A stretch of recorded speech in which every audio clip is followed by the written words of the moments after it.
याद रखना मेरे भगवत के प्रेमियों, श्री सुखदेव जी महाराज कहने लगे, हे उत्तरानंदन परीक्षित, कुंदनपुर में राजा भीष्मक राज करते थे। बड़े ही राजरस राजा थे, जिनकी यश की रथ की ध्वजा स्वर्ग में विराजमान थी। राजा भीष्मक के 5 लड़के थे। सबसे बड़े लड़के का नाम हुकुम था, जिसकी ससुराल चंदेरी में थी, और जिनके साले का नाम शिशुपाल था।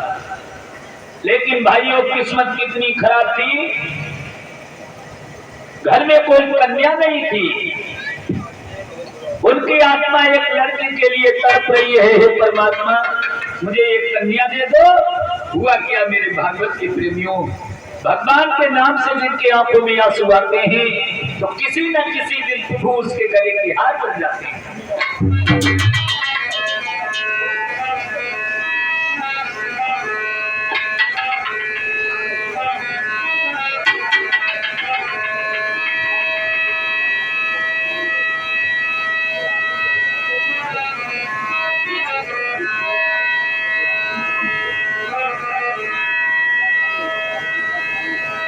अरे पतिता रहता सुंदर घर में,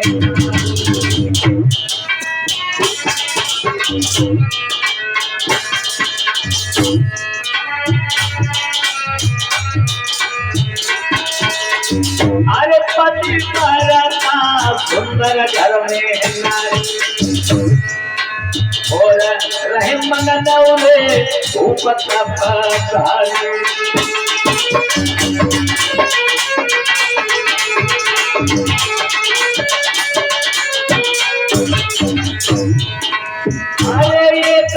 जनमी के राजौले कुमारी कुमारी हाय कुमारी, और खुदा पतनी घर में आई गई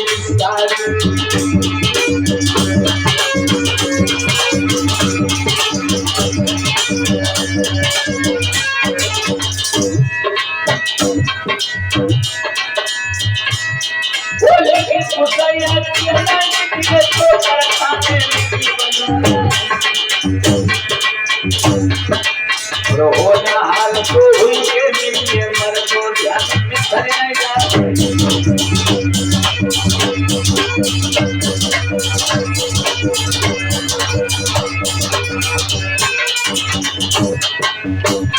वो मुरली से बजैया हम खबरदार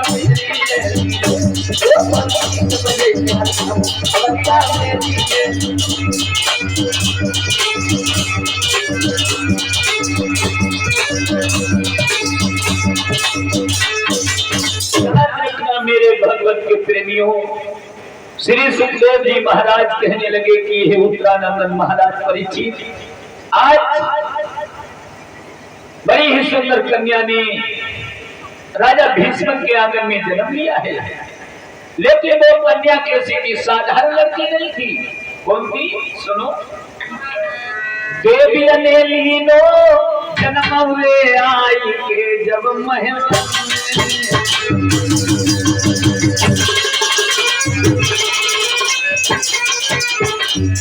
देवी देवी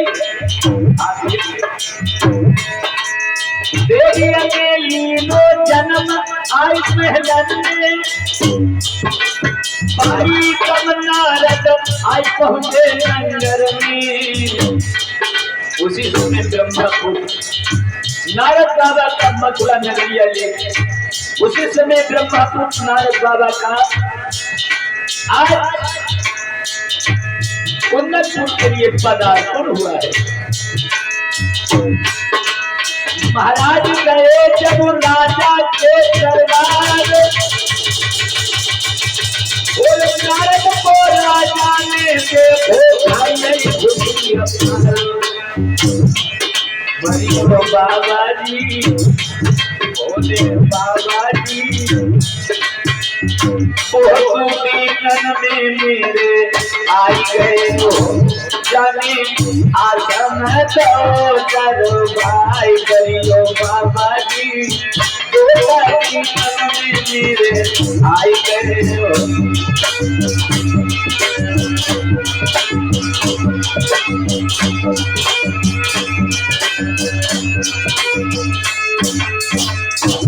आज उसी समय ब्रह्मपुत्र नारद भीष्म के दरबार में आए। प्रभु बड़ी दिनों में तुमने मेरी खबर ली है, चित्त तो शांति है ना? नारद बाबा कहने लगे हम तो कुशल में हैं, लेकिन अपनी कुशलता बताओ राजन। आज तुम तो रह कर मुस्कुरा रहे हो, हमें मालूम पड़ता है तुम्हें कोई विलक्षण खुशी प्राप्त हो गई हो। राजा कहने लगे बाबा आज हमें बहुत खुशी है। क्यों? हाथ जोड़ी राजा कहे सिद्ध भय सब काम, और बिटिया जननी भवन में तो धरी दीजो प्रभु नाम। हमारे महलों में एक कन्या ने जन्म लिया है भगवान, मेरी बिटिया का नामकरण संस्कार कर दो, जागृत कर दो। तो क्या नाम रखा है इस कन्या का? देव ऋषि नारद बाबा ने सुनी राजा की बात, और मुनि ने हाथ जब पत्रिका लियो, मुनि सोनी जाकी लगन उरे के नाम धारी।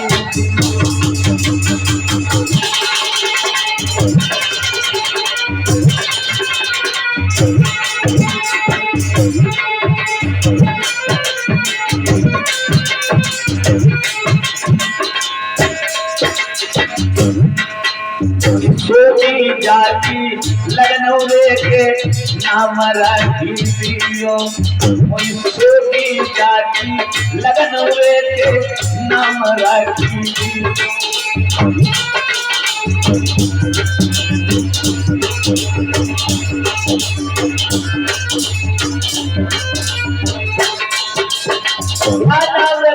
राजा भीष्म की लड़की का देव ऋषि नारद बाबा, ये रूप मेरी जातो नाम, ये रूप मेरी जातो नाम, सिद्ध सब काम प्रभु ने कियो।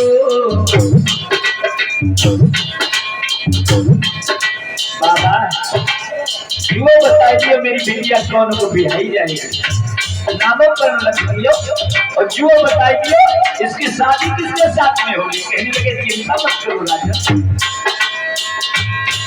ये रूप मेरी जातो नाम, सिद्ध सब काम प्रभु ने कियो।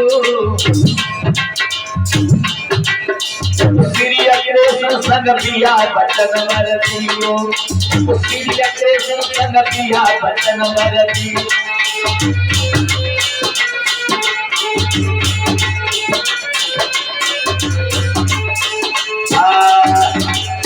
जवाब दिया इसका नाम रुक्मिणी है।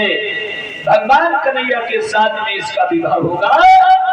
जो कहा कि हमारे हृदय के सम्राट जो हमारे दामाद बनेंगे वो भगवान योगी राजकृष्ण बनेंगे। अरे भैया सुन के बचन मन न भय,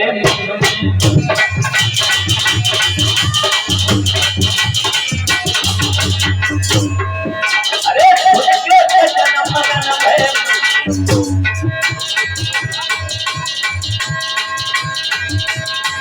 अरे सुन के बचन मन न भय,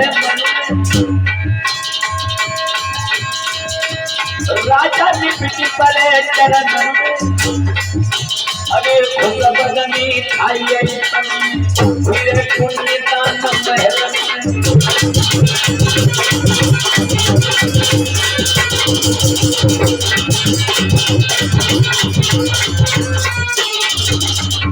अब होती सी बदरिया छाई गई है धीरे धीरे,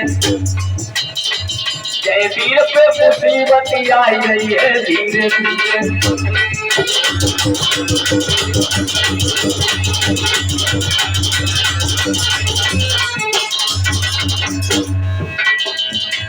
ये नारद जी सदा से धाये, ये नारद जी सदा से धाये, सदा से धाये, सदा से धाये, सदा से धाये, ये नारद जी सदा से धाये, ये अब नींद से ढोलक बजाई रहे हैं धीरे धीरे, मैं भी नचान बढ़ाई रहे हैं धीरे धीरे।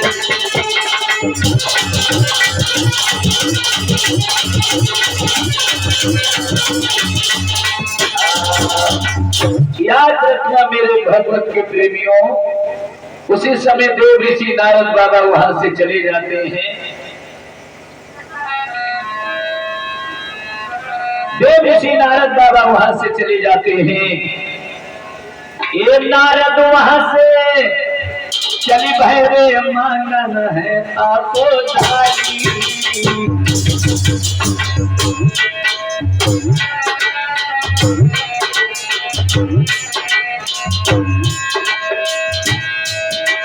ये नारद वहां से चल गए हैं मानन आप धारी, नारद वहां से चले भय मनन तपधारी, 11 साल की हुई गई राजकुमारी, आज अपनी 11 साल की हो गई है और बचपन से ही भवानी मैया की पूजा करने लगी। पूजा भवानी मैया की मटिया में जाकर के घुटने सेक लेती है और कहती है मैया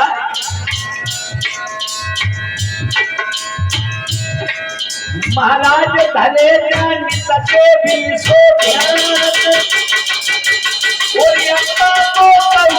मिले श्री कृष्ण भगवान,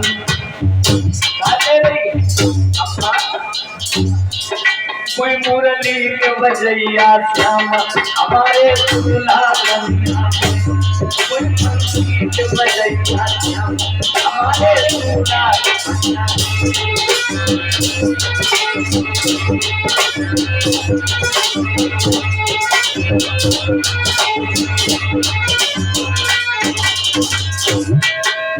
दूल्हा बनिया दूल्हा गली को बजैया हमारे दूल्हा,